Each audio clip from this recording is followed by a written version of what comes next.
Vamos lá, meus queridos amigos, minhas queridas amigas. Bom dia, boa tarde, boa noite. Eu não sei que horas você está vendo isso, né? Como eu sempre falo, mas eu espero, acima de tudo, que você esteja bem, esteja tranquilo, esteja tranquila com relação a essa prova. Pessoal, não tem para onde correr, é só me ouvir e treinar. Treinar, ler a Constituição, ler as leis específicas, atinar para os artigos específicos e demais, pessoal, é só sucesso, não tem para onde correr, tá? Eu quero que você faça esse curso e à medida que vai fazendo esse curso, vá se tranquilizando. Tudo bem? Na aula de hoje, senhoras e senhores, nosso módulo de hoje, a gente vai começar com ação direta de inconstitucionalidade, tá?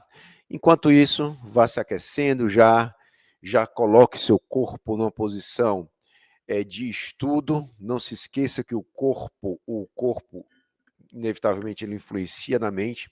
Se eu estou relaxadão assim, eu estou mandando mensagem para o meu corpo que eu não estou nem aí, não estou preocupado com o que virá em seguida. Mas se eu me coloco numa posição de estudo, se eu organizo a minha mesa, se eu tenho rotinas, rituais para começar a estudar, e, por exemplo, eu particularmente tenho, espero que você também tenha, tá? Sugiro que você tenha, e aí a tua mente ela já vai setando, já vai se organizando para ter um estudo proveitoso, um estudo de alto rendimento, certo? Pegue seu vade-mecum, pegue seu caderno, suas canetas, sua água, tá? Deixa eu já dar um golinho aqui. Suas águas e pronto. Certo? Abriu. Ação direta de inconstitucionalidade, procure aí no seu índice remissivo, na Constituição, se você não sabe onde ela está, mas a gente começa com fundamento constitucional, fundamento legal e encerra olhando a estrutura da peça. De boa? Pessoal, controle de constitucionalidade. O que é que nós temos aqui na questão do controle de constitucionalidade? O que é fazer o controle de constitucionalidade? Qual é o fundamento do controle de constitucionalidade? A gente começa aqui batendo um papo antes de tudo. Cara, você não sabe que no Brasil, para a gente alterar a Constituição, não precisa seguir um procedimento próprio, aquele que está no artigo 60? Jorge, me relembra aí. Vamos lá. Para você alterar a Constituição, é necessário seguir a questão o procedimento da emenda à Constituição. O que é o procedimento da emenda à Constituição? É nada mais, nada menos do que um procedimento mais formal do que a aprovação da lei, do que a aprovação de uma resolução, de um decreto legislativo. Já já a gente chega lá, que atos são esses. Mas, para alterar a Constituição, eu preciso de uma liturgia, ou seja, de algo mais formal, algo mais solene. Nem todo mundo pode propor, veja no artigo 60, nem todo mundo pode propor uma emenda à Constituição. Uma emenda à Constituição ela é proposta, a PEC é proposta, por exemplo, pelo presidente da República, e aí vai para a Câmara dos Deputados, lá passará por 2 turnos de votação, vai ser votado 2 vezes, significa que vai ser votado 2 vezes, tem que obter, pessoal, 3/5 dos membros da casa. Cara, 3/5 corresponde a 60%. Tá? Jorge, foi votado no primeiro turno, foi aprovada. E aí, continua na Câmara dos Deputados, vai à votação normalmente, que é o segundo turno. Foi votado, Jorge, e agora? Vai para o Senado Federal. Foi a primeira votação, foi aprovado. Tem que obter quanto? 60%, pessoal.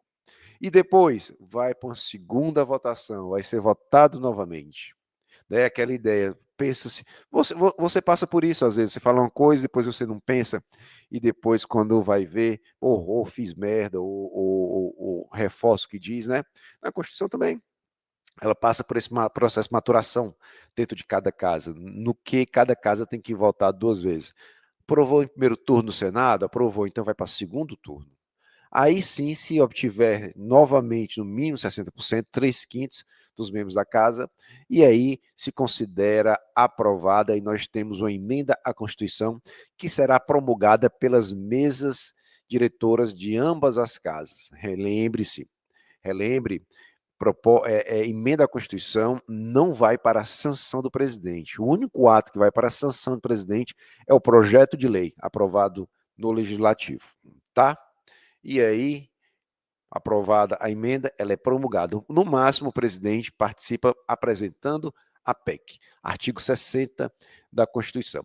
E isso, pessoal, isso significa que a Constituição, ela é mais formal, ela tem uma dificuldade, ela impõe uma dificuldade para ela ser modificada, para ela ser alterada. Tá? E é isso que justifica o controle de constitucionalidade. É essa rigidez da Constituição. Tá? É esse procedimento formal que a coloca, olha para mim, no altiplano, ou seja, na cobertura do ordenamento jurídico. Constituição, e aí todos os atos que são ditados devem respeito, devem estar no mesmo tom da Constituição. Aí você está pensando, Jorge, isso eu já sabia, isso é bobagem. Pois pronto, pois isso que você está dizendo que é bobagem é o que justifica o controle de constitucionalidade no mundo todo. Tá? É isso que justifica essa ação que você vai ver. Então não é bobagem, pessoal, não existe bobagem no direito. Tá? As pessoas falam, isso é bobagem, tem um quesinho de arrogância. Tá? Então você não é arrogante, aluno do Prova da Ordem não é arrogante, não é pedante, é uma pessoa que oxigena o cérebro, é um ser pensante. Tá? Então, beleza. Abriu aí a Constituição, tá? Encontrou o fundamento constitucional, a previsão constitucional da ação direta em constitucionalidade, encontrei, Jorge. Então, você vai ler comigo agora o artigo 102. Vamos explorar o artigo 102 aqui, tá? Vamos explorar. Em qual sentido? Leia comigo. Compete ao Supremo Tribunal Federal, principalmente a guarda da Constituição, cabendo-lhe, veja, processar e julgar originariamente. Originariamente, você já está cansado de saber que originariamente é quando a ação ela é proposta diretamente. A petição inicial ela é protocolizada diretamente no Supremo. É você, antes, né? Antes você viajava, ia para o Supremo, chegava lá no protocolo e, quero dar entrada é o novo, né? Quero dar entrada nisso aqui. Hoje, tudo é virtual, você protocoliza online diretamente no Supremo. Mas, originariamente, olha aqui para mim, originariamente significa ação protocolizada diretamente no Supremo. Tá bom? Leia comigo a linha A. A linha A. Compete, então, ao Supremo julgar originariamente, a linha A, ação direta de inconstitucionalidade de lei ou ato normativo federal ou estadual e ação declaratória de constitucionalidade de lei ou ato normativo federal, tá? E aí, perceba, pessoal, perceba. Aqui, nós temos um artigo da Constituição que ele traz várias informações. Você leu aqui comigo, ele é bem pequenininho, mas ele traz várias informações. Informações que derrubaram e vão continuar derrubando várias pessoas, principalmente na prova objetiva. Tá? Já a gente vai chegar lá. Aqui nós temos o fundamento para a ADI, seja ADI por ação, seja ADI por omissão, e também para ação declaratória de constitucionalidade. Olha, vamos aquecendo. Jorge, é muito difícil, é desafiador. Não, não é. Não é. Veja, volta aí na tela, então.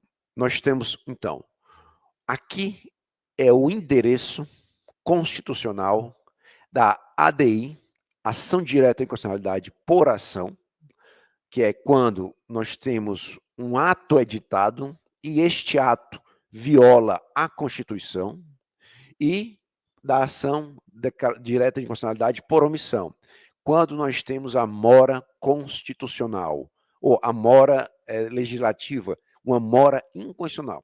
No módulo passado, nós vimos o mandado de junção. Lembra, quando é que eu tenho mandado de junção? Quando eu tenho uma norma da Constituição, eu tenho um mandato para o legislador legislar e ele não legisla regulamentando um direito. E por conta daquela ausência de regulamentação, as pessoas não estão usufruindo do direito que a Constituição lhes assegura, não é? Mandado de junção, 13.300, nós temos determinados legitimados, é uma ação subjetiva. Aqui, no controle concentrado de constitucionalidade, nós estamos no controle objetivo. Por que objetivo? A questão é exclusivamente jurídica, pessoal. A questão é exclusivamente jurídica. Aqui a gente quer saber o relacionamento de uma lei ou ato normativo com a Constituição. Se ela deve ou não, se eles estão ou não em harmonia com a Constituição. Tá bom? Então, releia aqui comigo. Volta. Então, nós temos, ação, aqui a previsão da ação direta de inconstitucionalidade de lei ou ato normativo federal ou estadual e da ação declaratória de inconstitucionalidade de lei ou ato normativo federal. Vamos já explicitar. Você deve estar lembrando disso, mas o nosso combinado qual é? É que ninguém sabe tudo. Nós estamos aqui abertos a estudar. Então, eu vou decompor isso aqui. Então, aqui nós temos ação declaratória de inconstitucionalidade por ação ou por omissão. De lei, ou seja, a ADI, ação declaratória de inconstitucionalidade, ela visa a observar, analisar a adequação de lei ou ato normativo federal ou estadual. Então, veja, a ADI, ela serve para ato normativo federal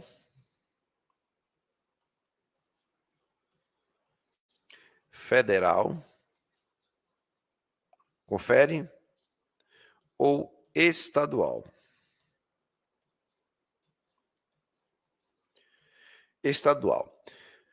Olha aqui para mim. Não se esqueça que a Federação Brasileira é composta pela União, pelos estados, pelo município e pelo Distrito Federal. Veja o artigo 32 da Constituição. O que o artigo 32 fala? Que o Distrito Federal ele não pode ser dividido em municípios. E o que significa isso? Que ele não sendo dividido em municípios, ele vai acumular as funções estaduais e as funções municipais. Então, olha para mim.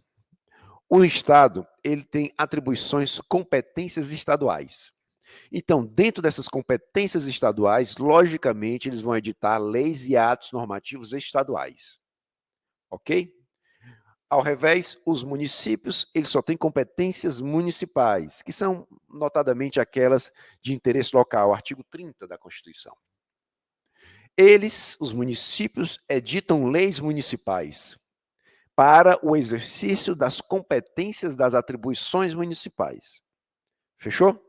Estados, leis estaduais, competências estaduais. Municípios, leis municipais, competências municipais. Sim, Jorge, eu já sei. O que é que você quer chegar onde com isso? Distrito Federal, ele, olha para mim, sou Distrito Federal. Ele cumula competência dos estados, ele exerce as funções estaduais e, por ele não ser dividido em municípios, ele cumula as competências municipais. Olha para mim, deixa tudo aí. O Distrito Federal, ele edita leis distritais. E essas leis distritais podem ser leis na competência estadual, no exercício de atribuições próprias do Estado, ou leis de atribuições dos municípios, competências municipais. Então, olha para mim, senhoras e senhores, uma lei municipal, uma lei distrital, desculpa, ou ele vai ter sabor estadual, ou ela vai ter sabor municipal. Vai depender do tema, da temática, tá? Por isso que aqui na sua tela, olha, eu vou colocar ato estadual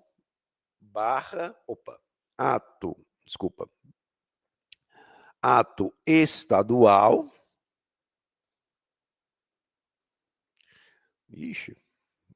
peraí, ato estadual ou barra distrital. Show de bola? Bacana, bacana. Ao revés, vou colocar outra cor aqui, deixa eu mudar a cor. Por outro lado,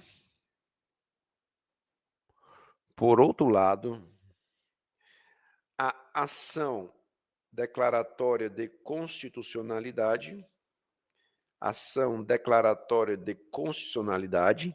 a ADC, ela só combate, ela tem por objeto lei ou ato normativo federal.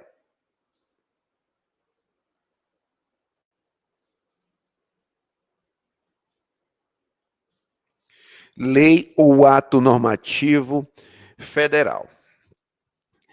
Então, pessoal, olha para cá. O objeto da ADI é uma lei federal, lei ou ato normativo federal.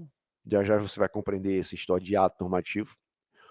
Ou uma lei ou ato normativo estadual ou distrital, na competência estadual. A ADC, Ação Declaratória de Constitucionalidade, tem por objeto unicamente uma lei federal.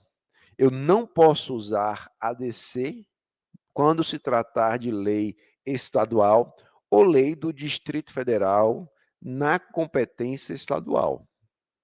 Ok? Bacana. Diferença entre os objetos. George, qual é também a principal diferença entre ADI e ADC? Olha aí na tela, pessoal. Sabe qual a principal diferença? A principal diferença é o pedido. Por quê? Está aqui, ó. O que é que eu quero na ADI? Nem ação direta de inconstitucionalidade? Então, eu quero a declaração de inconstitucionalidade.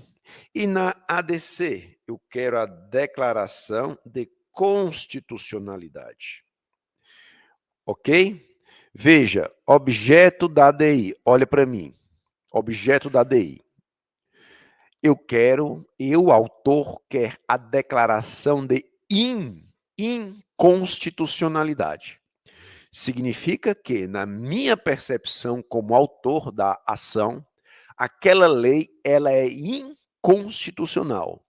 Eu estou indo para o Poder Judiciário, especialmente para o Supremo declarar, olha para mim, a inconstitucionalidade. Aquela lei, ela é inconstitucional. Ela não merece viver. Eu quero que o Supremo retire elas das nossas vidas. Olha cá, quando o Supremo declara a inconstitucionalidade, sabe o que é que ele faz? Para você compreender isso, basta ver, o que o legislador faz. Ele não cria a lei? Então, olha para mim, ele joga a lei na sociedade. Ele insere uma lei na sociedade. E o que o Supremo faz quando declarar aquela lei inconstitucional? Olha para mim, ele retira a lei da sociedade.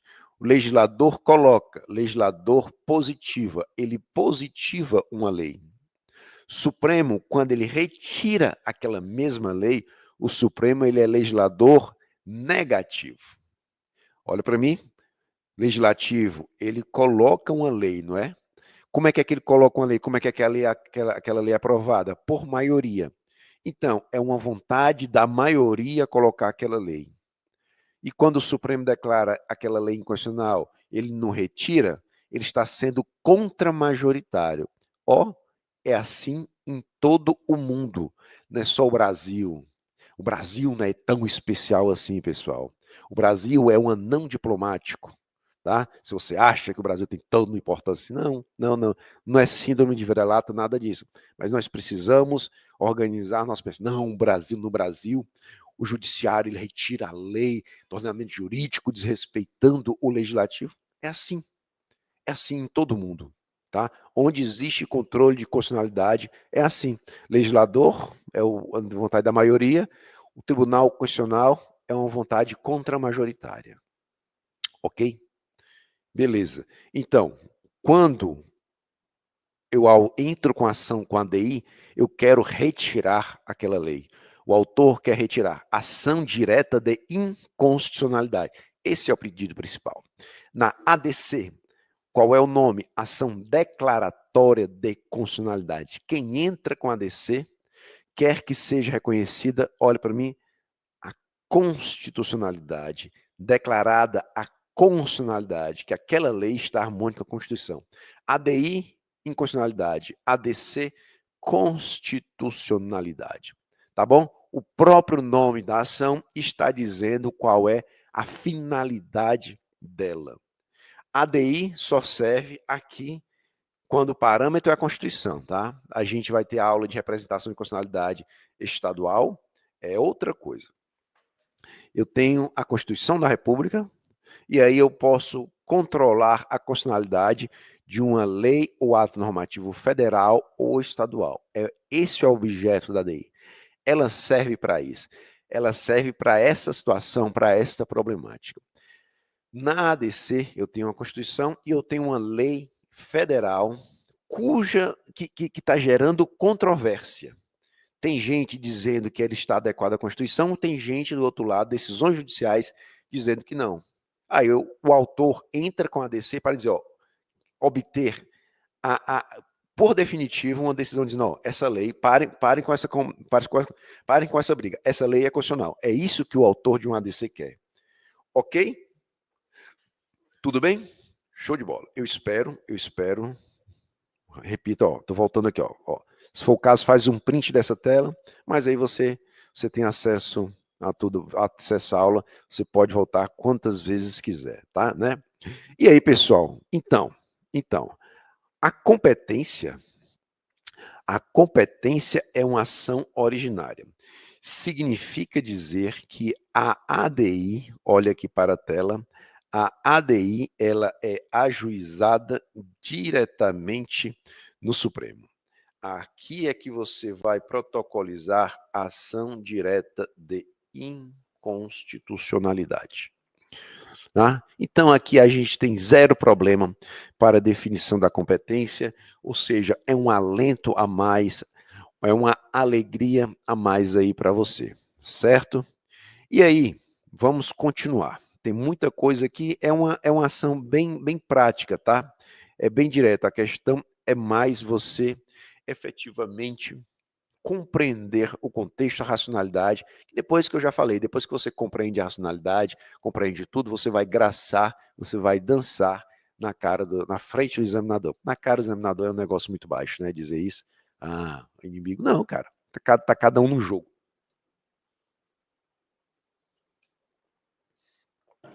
Tá? Aliás, já provaram esse energético aqui? Muito bom, tá? De melancia, cara. Muito bom. Isso aqui com gin deve ser maravilhoso, né? Vamos lá, pessoal. Então, continua. Bacana. Já vimos, com base no artigo 102, inciso 1, o cabimento da ADI, para que serve, né? Eu tenho a Constituição e tenho uma lei ou ato normativo federal ou estadual, que eu entendo que ele conflita com a Constituição. E eu vou ao Poder Judiciário obter esse reconhecimento. Minha expectativa é que o meu pedido seja acolhido com a declaração de inconstitucionalidade. Tá? Já vimos, competência, Supremo Tribunal Federal. Bacana. Então, zero problema com relação a isso. Pergunta é, Jorge, quem é que pode ajuizar um ADI? Quem é o autor de um ADI? Na sua Constituição, que já está aberta, você está no 102, inciso 1, a linha A, né? Desça um pouquinho, vá para o artigo 103 da Constituição. Artigo 103, olha que bacana. Podem propor a ADI e ADC. Você já está vendo que a sua aula de ADC vai ser maravilhosa. O que é que eu vou fazer? Eu vou, obviamente, repetir muita coisa, tá? Mas apenas para dizer, para alinhar na sua mente que a ADI é de um jeito e a ADC é basicamente a mesma coisa. A única distinção são os pedidos. Ah, Jorge, vou pular a aula de ADC. Não, não pula não. Não pula não. Porque é uma forma até de você estar revendo e aí você sedimenta as coisas na sua cabeça. Quem é que pode, então, ajuizar a ADI, ação direta de inconstitucionalidade por ação e por omissão? E já vamos falar, né? A ADC, porque está aqui. Quem? Veja, artigo 103. Jorge, você fez aí o negócio, olha aqui, ó. Você fez o negócio organizado. Quando você copiou e colou, você esqueceu de separar 3 incisos. Não, não, não, não. Não fiz isso, não. Foi intencional. Aqui tudo tem intencionalidade. Artigo 103. Quem é que pode? Leia comigo, vou colocar em tela cheia. Podem propor ação direta de inconstitucionalidade e ação declaratória de inconstitucionalidade. Cuida. O presidente da República, deixa eu pegar meu apontador, aliás, meu apontador a laser. Olha aí, ó. Podem propor ação direta de inconstitucionalidade o presidente da República, o presidente, né, de la République, a mesa do Senado Federal, a mesa da Câmara dos Deputados e a mesa de Assembleia Legislativa do Distrito Federal. Olha para mim, ó, a mesa é que é o órgão diretivo da Casa Legislativa. Não é o presidente do Senado, não é o presidente da Câmara. É a mesa. Ele é presidente da mesa. Só que o órgão diretivo é a mesa. Quem é que tem legitimidade ativa para ajuizar um ADI? A mesa. Não é o presidente sozinho, é a mesa. Jorge, a mesa é composta por quem? Presidente, primeiro vice-presidente, segundo presidente e tem os secretários, 4 secretários. É aquela galera que assina. Aliás, é a mesa da Câmara e a mesa do Senado, as duas que promulgam a emenda à Constituição. Quem assina? Todos os integrantes da mesa, não é só o presidente. O primeiro vice-presidente assina, o segundo também, o primeiro secretário, o segundo, o terceiro, o quarto, eles também assinam, tá? Então, é a mesa. Volta. Então, você está vendo que nós temos aqui as mesas, são 3 mesas, por isso que eu aglutinei, por isso que eu juntei. Ah, isso aqui você deve relembrar da primeira fase, a gente está apenas repassando isso aqui. Quem mais? O governador. Perceba, ó, o presidente, né, o chefe do Executivo Federal, as mesas, mesa do Senado, mesa da Câmara dos Deputados, mesa da Assembleia Legislativa, na Câmara Legislativa do DF. Perceba, já de antemão, não tem nada municipal aqui, né? Quem mais? O governador do estado, do Distrito Federal. Quem mais? O procurador-geral da República. Quem mais? O Conselho Federal da OAB. Não é a seccional, não. É o Conselho Federal. Quem mais? Partido político com representação no Congresso Nacional. Aquela mesma lógica que nós vimos nas ações anteriores serve para cá. Basta um representante, não importa a casa, é desinfluente onde esse representante está. Por fim, confederação sindical. Não é o sindicato, não é o local, não é o regional, é a confederação sindical ou entidade de classe de âmbito nacional. Tranquilo, né? E aí tem uma questão, principalmente que você viu também na primeira fase. Você está aqui, você teve a chance de estudar, teve a glória de passar na primeira fase. Primeira fase, você viu que tem aquela questão, aquela preocupação dos legitimados universais e dos legitimados especiais. Quem é o legitimado universal? O que significa isso, se você não relembra? Vamos rememorar aqui. Legitimado universal, pessoal, é aquela galera, são aquelas autoridades, são aquelas pessoas, né, que chegam, que podem propor a ADI sem muita justificativa. Você compreende melhor a questão do legitimado universal quando você pensa aqui, ó, no legitimado especial. Quem é o legitimado especial? É aquele que precisa apresentar pertinência temática.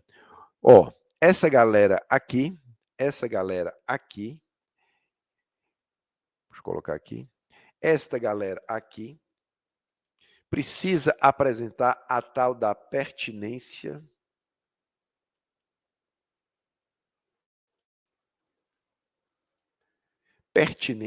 temática, pessoal. Pertinência temática. O que significa isso? É simples. Essa galera, ela tem que demonstrar que aquele ato normativo lhe diz respeito. Diz respeito à sua vida, diz respeito às suas atribuições. Por exemplo, um governador, eu estou falando aqui da minha bela Fortaleza, tá? Hoje nós estamos um dia maravilhoso. Eu estou gravando isso aqui, pessoal, no sábado manhã, na frente aqui da piscina.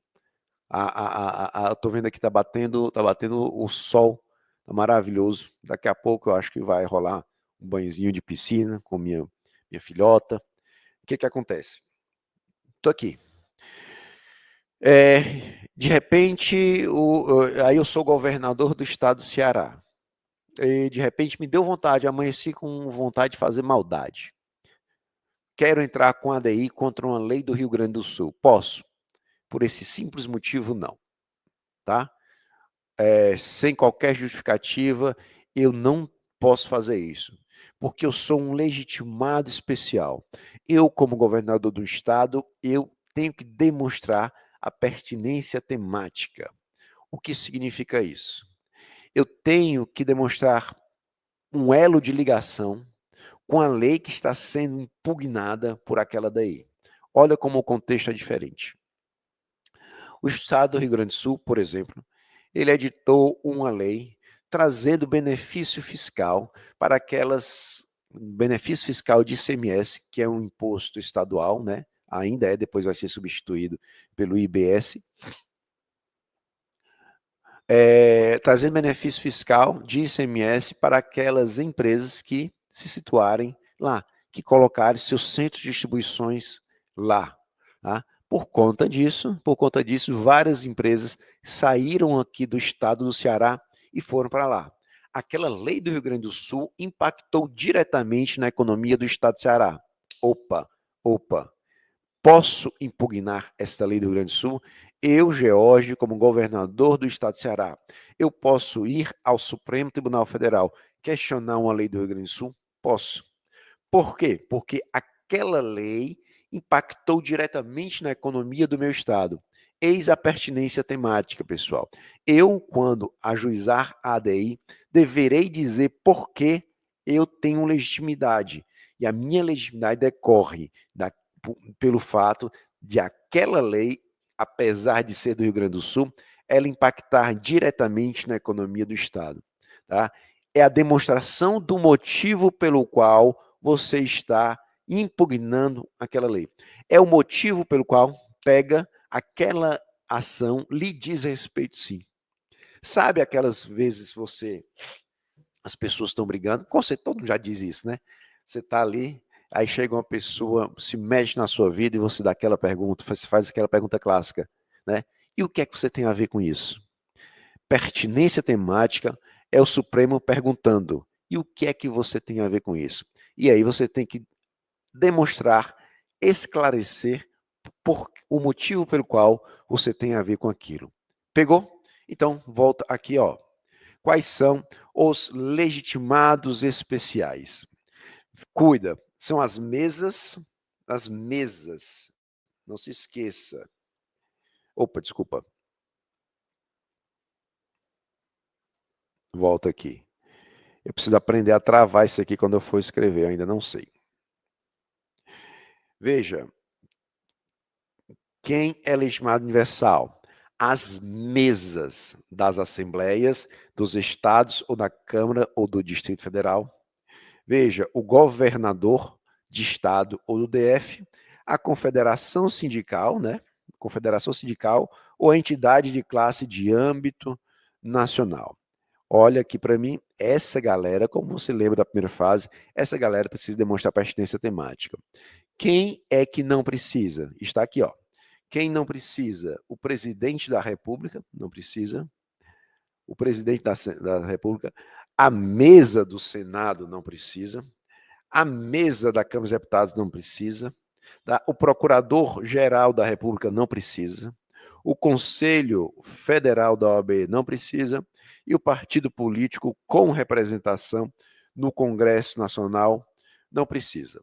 Aqui, pessoal, o que é que eu sugiro? Você pode, lembre-se, você pode marcar o seu vade-mecum. Aqui você pode, do seu jeito, com a cor, da forma que lhe faz sentido, que te faz sentido, você marca. Então, eu sugiro, na verdade, marcar quem é legitimado especial. Jorge, posso fazer isso? Pode. O edital da OAB permite que você faça isso. Tá? Aliás, você percebeu, nós estamos, eu nem sei mais que módulo é esse aqui. Você percebeu que em nenhum momento eu sugeri cores, né? Não. Porque eu acredito que você tem o seu jeito de aprender. E aí, no seu jeito de aprender, eu respeito o seu jeito de aprender. Eu já passei, você tem aí à sua mão o que marcar no vade-mecum. Jorge, quais cores eu marcar? As cores que fazem sentido para você. As cores que fazem sentido para mim, pessoal, não fazem sentido para você. Eu tenho o meu jeito de estudar. Eu leio livros, eu gosto de ler vários livros que não tem nada a ver com direito. Eu leio livros com várias cores, porque cada um é um insight, aí eu tenho uma cor para o super insight, eu tenho uma cor para citação, eu tenho uma cor para marcar parágrafos que dizem respeito à ação, ordens para eu colocar em prática. Veja, é a minha linguagem. E aí você tem a sua linguagem. Então aqui você tem liberdade também para marcar. Tudo bem?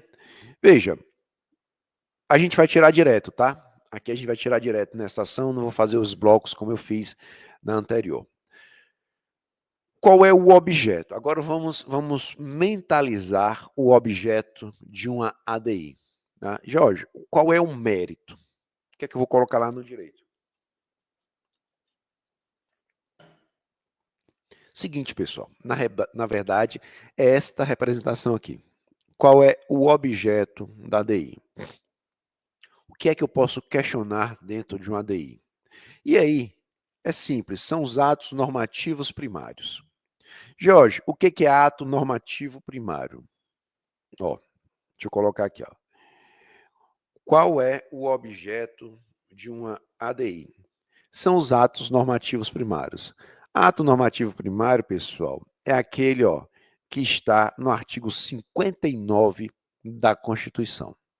Então, ato normativo primário é aquele que está no artigo 59 da Constituição, que são aqueles atos objetos do processo legislativo. Principalmente, tá? Principalmente. Quais são? Que são as emendas à Constituição. Leia comigo. Leis complementares, leis ordinárias, leis delegadas, medidas provisórias, decretos legislativos, resoluções. Tudo bem? Na verdade, pessoal, qualquer ato que retire fundamento de validade diretamente da Constituição. Qualquer ato, na verdade, dotado de generalidade. Jorge, uma portaria, posso? Cara, se ela tirar fundamento de validade direto da Constituição, se ela tiver a característica da generalidade e da administratividade, sim. São atos que não estão aqui, mas eles também podem ser questionados. A tua prova vai dizer, tá? Que é um ato dotado de generalidade e abstração. Porque, aqui às vezes tem, como só ia acontecer? Deixa eu colocar aqui. Normalmente. Só para você visualizar uma coisa. O quê? O seguinte.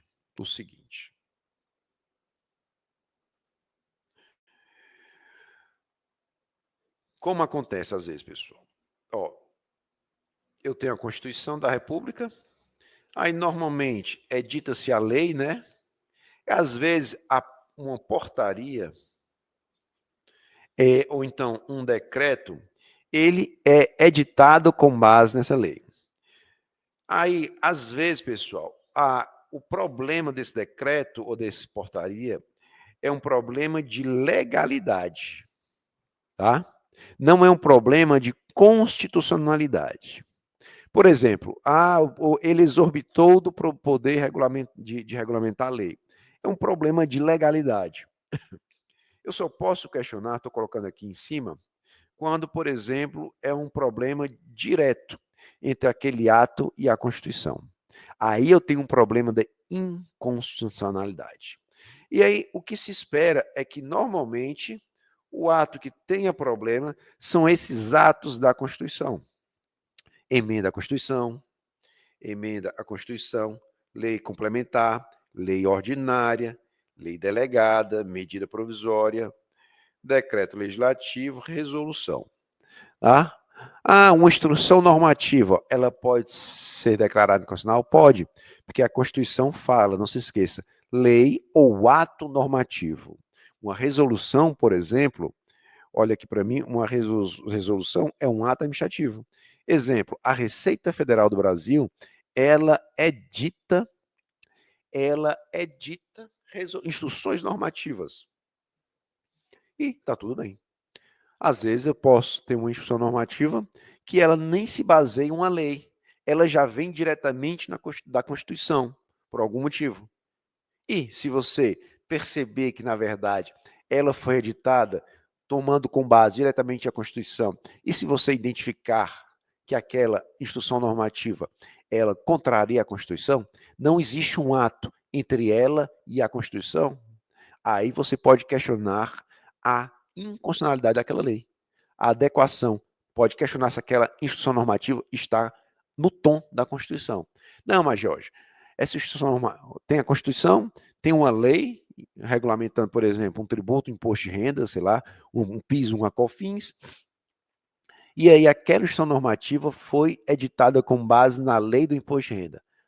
Então é um problema de legalidade, pessoal. Não posso questionar dentro de uma ADI, tá? Eu estou trazendo um pouco mais refinado, um pouco essa questão mais sutil, apenas para fechar o teu raciocínio, certo? Então nós vimos na ADI a competência, legitimação ativa, objeto. Tem mais alguma coisa, Jorge, que você queira trazer? Tem. Já a gente vai para a estruturação. Mas, existe dentro da ADI, dentro da lei da ADI, a questão da medida cautelar. Aliás, Jorge, qual a lei da ADI? Com certeza você já você já está com o olhar treinado. Nós fizemos referência ao artigo 102, inciso 1, a linha A, não é? Foi. Você encontrou ali a remissão à lei 9868? Com certeza você já bateu o olho. Então, a medida cautelar na ADI, ela está na lei 9868, tá? E também, pessoal, veja, na própria Constituição, onde, aqui, no mesmo no artigo 102, nós temos a linha P, aqui o pedido de medida cautelar. Aqui, eu estou na Constituição ainda, tá? E na Constituição vai no artigo 102, na linha P. E aí ele fala do pedido de medida cautelar nas ações diretas de inconstitucionalidade, né?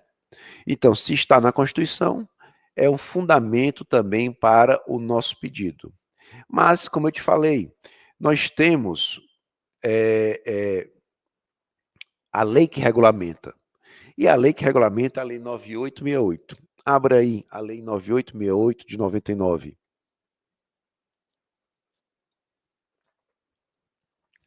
O que ela fala, pessoal? Passa os olhos. E aí você vai para o artigo 10 da Lei 9868. Você tem que ler, tá? Essa lei de ponta a ponta. Artigo 10. Vamos lá aqui, é o fundamento da medida cautelar. O que é que está falando? O artigo 10 fala que aquilo que é o normal, né? Para deferir uma medida cautelar, o que se espera é a oitiva de todos os envolvidos, mas ela pode ser determinada inaudita altera parte sem oitiva. Agora, olha para mim, já te antecipando, respondendo uma possível pergunta. George, beleza. O que é que eu quero na cautelar? No cautelar, pessoal, dentro de uma ADI, se o Supremo acolher, ele vai suspender os efeitos daquela lei. Ele não vai retirar ainda a lei da nossa vida, da sociedade. Isso é no mérito. Numa ação cautelar, no pedido de medida cautelar, medida liminar, você pede que o Supremo suspenda os efeitos daquela lei. Certo? Ó, bacana, Jorge. Ele suspendeu. Uma da junção tinha efeito interpartes, não é? É. Mas por quê? Mas porque é uma ação subjetiva. Aqui, como é um processo objetivo, se o Supremo, olha aí no artigo 11, se o Supremo deferir a medida liminar, ele vai suspender os efeitos daquela lei, e os efeitos daquela lei é suspenso em relação a toda a sociedade, pessoal. A toda a sociedade. E, ó, o parágrafo 1º do artigo 11 diz que tem efeito ex nunc, é dali para frente. Os atos praticados com base na lei suspensa, eles permanecem. Mas os atos dali para frente, que serão praticados, eles não estão mais sujeitos à lei cujos efeitos são suspensos. Jorge, estão sujeitos a quem? Olha no parágrafo 2º. Quando o Supremo suspende os efeitos de uma lei, volta a ser aplicado a lei anterior. Tá? Aquela lei que, entre aspas, tinha sido, aliás, aquela lei que tinha sido revogada. Então, ela volta a ser aplicada. Então, quando o Supremo acata um pedido de medida liminar, ele suspende os efeitos dali para frente, ex nunc, tá? E volta a ser aplicada a legislação anterior. Mas, Jorge, o Supremo pode dar eficácia retroativa à medida liminar? Sim, sim. O parágrafo 1º do artigo 11 está dizendo aqui, ó. Medida cautelar, ó, vamos ler. Deixa eu pegar o marcador de texto aqui, pronto. Vamos ler aqui, ó. Artigo 1º, parágrafo 11. A medida cautelar, dotada de eficácia contra todos, será concedida com efeito ex tunc. Desculpa, com efeito ex nunc. Dali para frente, né? E, ó, dali para frente. No entanto, salvo se o tribunal entender que lhe deva conceder eficácia o quê? Retroativa. Então, a regra geral é dali para frente. Mas o Supremo pode dar eficácia retroativa? Pode. Mas, se, vamos cair na regra, né? Se for ex nunc, o que acontece? A concessão da medida cautelar torna aplicável a legislação anterior à causa existente. Salvo se o Supremo disser que não. Mas aí ele tem que se manifestar isso de forma expressa. Tá? Beleza. Jorge, e a decisão final? O que é que o Supremo faz? Se o Supremo acata o meu pedido de inconstitucionalidade, como eu já te falei, o Supremo ele vai retirar do ordenamento jurídico aquela lei. No mérito da ADI, se julgado procedente, o Supremo ele retira a lei de circulação, pessoal. Tá? E para tanto, Jorge, tem algum artigo específico na Lei 9868? Sim, você leu isso na primeira fase.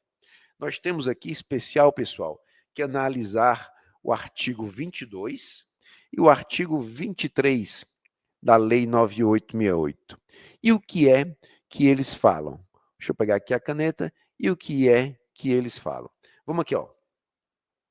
Vamos lê-lo. Deixa eu colocar em tela cheia. Leia aqui comigo. Artigo 22. Para o Supremo julgar o mérito da ADI, ele tem que ter presente na sessão 8 ministros. Então, olha para mim, não se esqueça, o Supremo tem 11 ministros. Mas para julgar um ADI, para colocar um ADI em votação, tem que ter no mínimo 8. Então é o quórum de presença, pessoal, de instauração da ADI. Somos 8 ministros, ó. Vocês fazem parte aqui comigo do Supremo. Nós somos 11. Para o Supremo funcionar, para colocar em mesa um ADI, para a gente julgar um ADI, tem que ter no mínimo 8 dos 11 ministros, tá? Show de bola, show de bola. Jorge, e agora para a gente julgar um mérito, para a gente chegar a um resultado da ADI. Um resultado na ADI, pessoal, a resposta está no artigo 11, no artigo 23. O 22, o 22 é o quórum de funcionamento. Quórum de funcionamento.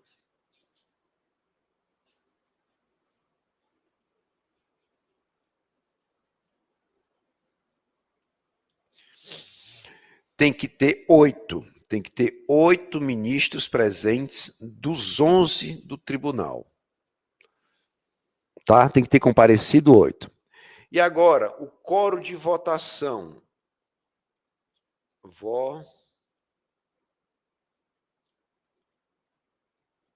Votação. Jorge, por que você está escrevendo assim, não em letra de forma? Porque quando eu escrevo letra de forma, o slide... Olha para mim. Quando eu escrevo letra de forma, o slide vai para frente. Então, eu percebi que se eu escrever assim, letra cursiva, ele não vai. Ah, Jorge, a letra está feia, mas você está entendendo. Então, olha aí, ó. Artigo 22, é quórum de funcionamento. Artigo 23, quórum de votação. E para eu votar, para eu chegar a uma decisão no mérito, veja, leia comigo 23. Efetuado o julgamento, proclamar-se-á a constitucionalidade ou a inconstitucionalidade da disposição. Mas eu preciso, para chegar a uma decisão, eu preciso, olha aqui, eu preciso de 6 ministros. Eu só chego a uma decisão se eu tiver 6 votos, num ou noutro sentido. Certo? Num ou noutro sentido. Eu só chego a um resultado se eu tiver 6 votos. Para eu votar, eu preciso de 8 ministros. Para eu ter um resultado, eu preciso de 6, num ou noutro sentido. Tá? Perceba, 6 é a maioria absoluta dos membros do tribunal. Porque são 11 ministros, né? E qual é a maioria absoluta? É o primeiro número inteiro imediatamente superior à metade. No primeiro número inteiro superior à metade, é 6. Então, ó, eu preciso de 6 votos. Show de bola? 6 votos. Jorge, bacana, bacana. E quais os efeitos da decisão? Quais os efeitos da decisão de uma ADI ou de uma ADC? Volte para a Constituição e abra a Constituição no artigo 102, parágrafo 2º. Artigo 102, parágrafo 2º. E aí nós temos aqui, ó, pessoal, nós temos aqui os efeitos de uma decisão do Supremo. Ó, parágrafo 2º. Então, nós temos na Constituição, você voltou para a Constituição, no artigo 102. E do 102, você vai no parágrafo 2º do artigo 102. O que é que ele fala? As decisões definitivas de mérito proferidas pelo Supremo, proferidas pelo Supremo nas ações declaratórias, nas ADIs e nas ADCs, produzirão eficácia contra todos, ou seja, vai pegar geral e efeito vinculante. Relativamente a quem? Cara, vincula, Poder Judiciário e vincula a administração direta e indireta nas esferas federais, estadual e municipais. Então, se liga, nós temos o Supremo aqui, Então, nós temos o Executivo, nós temos o Legislativo, e o Judiciário. Então, olha cá, se liga, Se liga aqui. Deixa eu só mudar a cor. O Supremo, aqui, ao decidir, ele vincula todo o poder judiciário. Pessoal, é decisão goela abaixo, tá? A decisão do Supremo vincula todo o poder judiciário. E a decisão do Supremo vincula todo o poder executivo. Pega a administração direta e indireta. Ele só não vincula, olha aqui, ele só não vincula o poder legislativo. Inclusive, pessoal, o poder legislativo pode, por birra, reeditar a mesma norma. E o Supremo vai lá e declara inconstitucional. Vincula o executivo, vincula todo o judiciário, mas não vincula o legislativo, que pode, novamente, editar a mesma norma. Pode ficar essa briga.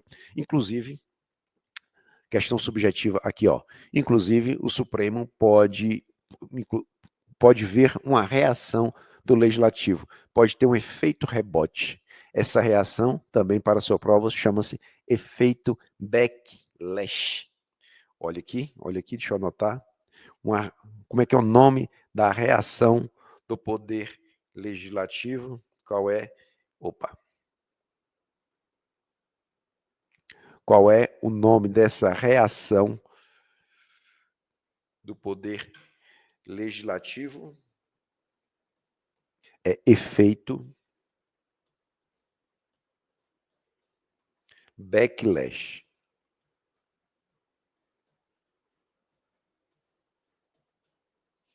Show de bola?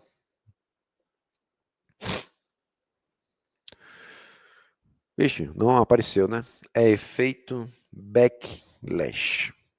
Anotei aqui para você. Pensei que estava aparecendo. Efeito backlash. Buenas.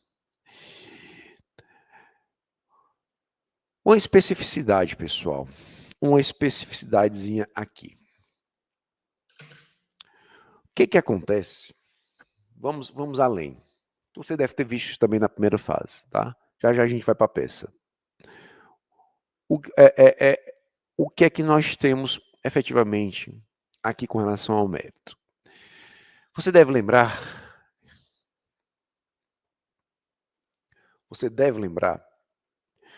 da história que o pessoal falou, que ADI e ADC são ações de caráter dúplice. Pensa aqui comigo. O que eu quero no ADI? A declaração de inconstitucionalidade, né? Show. Se a ADI for julgado procedente no mérito, nós teremos a declaração de inconstitucionalidade. E o Supremo retira a lei do ordenamento jurídico, não é? Ok. E se a ADI for julgada improcedente? Pensa comigo, se ela for julgada improcedente, é porque o Supremo reconheceu que a lei é constitucional. Então, ADI julgada procedente, lei inconstitucional. ADI julgada improcedente, a lei é constitucional. Então, por isso que se fala que era uma ação em caráter dúplice. Se o Supremo julga inconstitucional, ele declara a constitucionalidade. Se ele julga improcedente, ele declara a constitucionalidade da lei. Isso acontece também na ADC. O que é que eu quero na ADC? Né? A declaração de constitucionalidade, constitucional. Se eu julgo procedente o pedido da ADC, o Supremo declara a constitucionalidade da lei. Mas se eu julgo o pedido improcedente, se eu julgo a ADC improcedente, eu estou declarando que a lei ela é inconstitucional. Veja o artigo 24 da Lei 9868. O que é que ele fala? Proclamada a constitucionalidade da lei, julgar-se-á improcedente a ADI, ou procedente eventual ADC. Mas, no entanto, veja, proclamada a inconstitucionalidade, julgar-se-á procedente a ADI ou improcedente a ADC. Pegou a visão? Como diz um professor conhecido um querido amigo, pegou o rolê, né? Beleza, beleza, Jorge.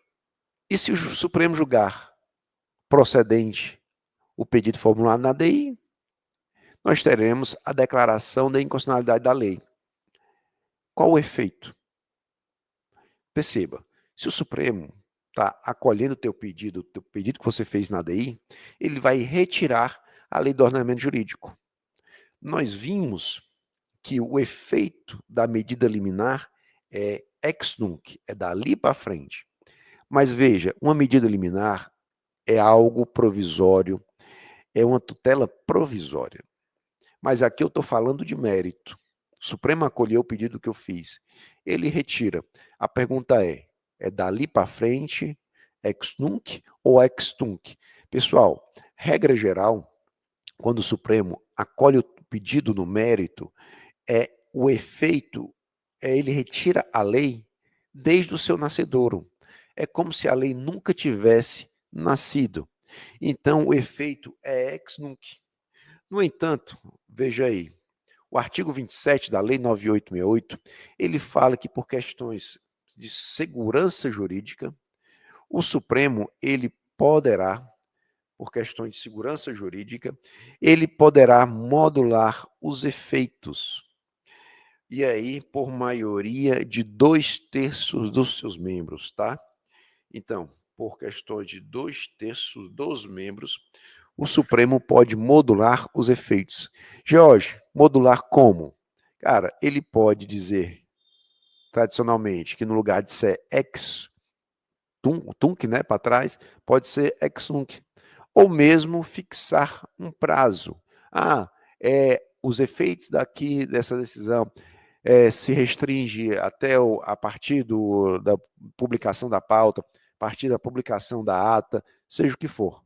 Ali é questão de conveniência, tá? Mas, o Supremo pode modular os efeitos. Isso aqui eu estou falando, você deve ter visto na primeira fase, mas isso aqui também, a depender da questão, a questão pode dizer que, por questões de segurança jurídica, é interessante que se module os efeitos, e aí você vai saber que isso está aí no artigo 27, tá?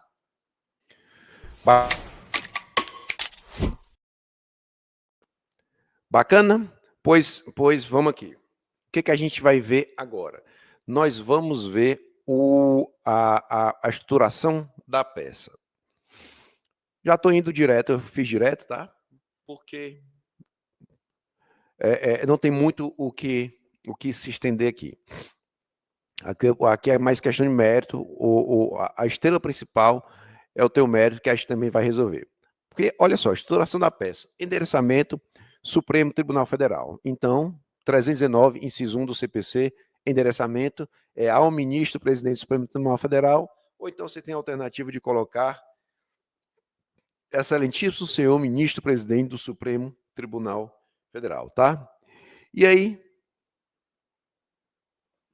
aí, pessoal, a gente vai para a qualificação. Na qualificação, legitimidade ativa, você tem que, a depender, nós temos os legitimados universais, né? E os legitimados especiais, que aí você vai justificar lá na frente. Vai falar do advogado, né? Nós temos legitimados que não têm capacidade postulatória, nós precisamos de advogado, e aí você vai propor a ação direta de inconstitucionalidade. Se houver medida liminar, você tem que acrescentar com pedido de medida liminar, tá? Legitimidade passiva. Jorge, quem é que eu vou colocar na legitimidade passiva? Aquele órgão... desculpa. A legitimidade passiva, pessoal. Legitimidade passiva é o órgão ou autoridade responsável pela edição ou ato normativo objeto da ADI, tá? Então, a própria questão, ela vai identificar quem é o responsável. Certo, pessoal? E aí, seguindo. Perceba, é bem enxuto, tá? E aí, agora que nós vamos para o fundamento jurídico. No fundamento jurídico, seguindo aquela mesma estrutura, você vai apontar para a competência, justificar a competência. Por qual motivo você está ajuizando ali? Mas nós já sabemos. Competência, ação direta e constitucionalidade é supremo. Artigo 102, inciso 1, a linha A. Legitimidade ativa. Justificar a legitimidade, tratando-se de legitimado universal ou legitimado especial, não é? E aí, pessoal, que mais? Que mais? O que é que nós temos aqui? Cabimento. Cabimento também não tem para onde correr. Artigo 102, inciso 1, a linha A, cumulado com o artigo 103, né? Legitimidade passiva é dizer quem é o responsável pelo ato. Você não vai falar em fatos, mas você vai falar em objeto da ação. Não há fatos, mas objeto, e aqui você copia o enunciado da questão, tá? E aí, no direito, pessoal, é aqui que você vai demonstrar a inconstitucionalidade da lei. Por qual motivo aquela lei federal ou estadual ou distrital na competência federal, ela é inconstitucional. E depois você vai falar na medida cautelar, se a lei mencionar na necessidade de suspensão dos efeitos, tá? Se a lei mencionar a necessidade de suspensão dos efeitos. Né? Mas já, você já fala, tá? Já empurra. Mas normalmente a lei é explícita, normalmente a lei, a questão fala da necessidade de suspensão daquilo ali. Certo?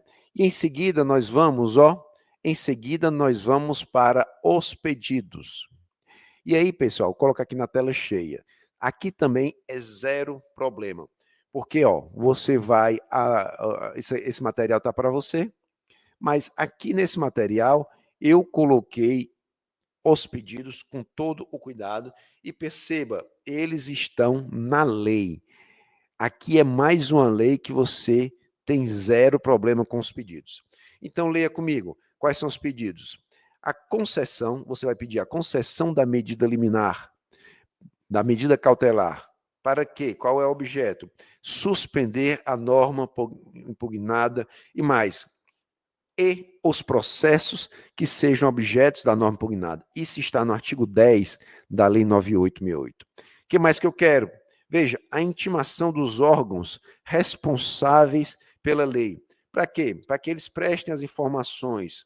Onde está isso, Jorge? Artigo 6º da Lei 9868. O que mais que você vai querer?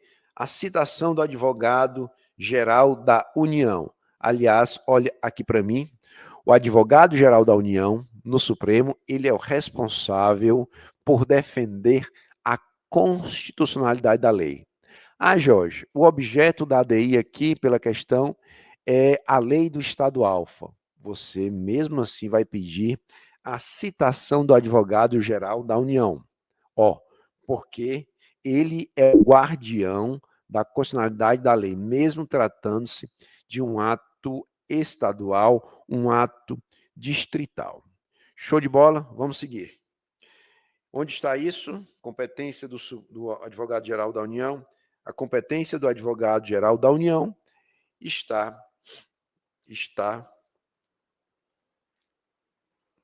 competência do advogado-geral da União está no artigo 103 da Constituição, parágrafo 3º, no artigo 8º da Lei 9868. O que mais que você vai pedir?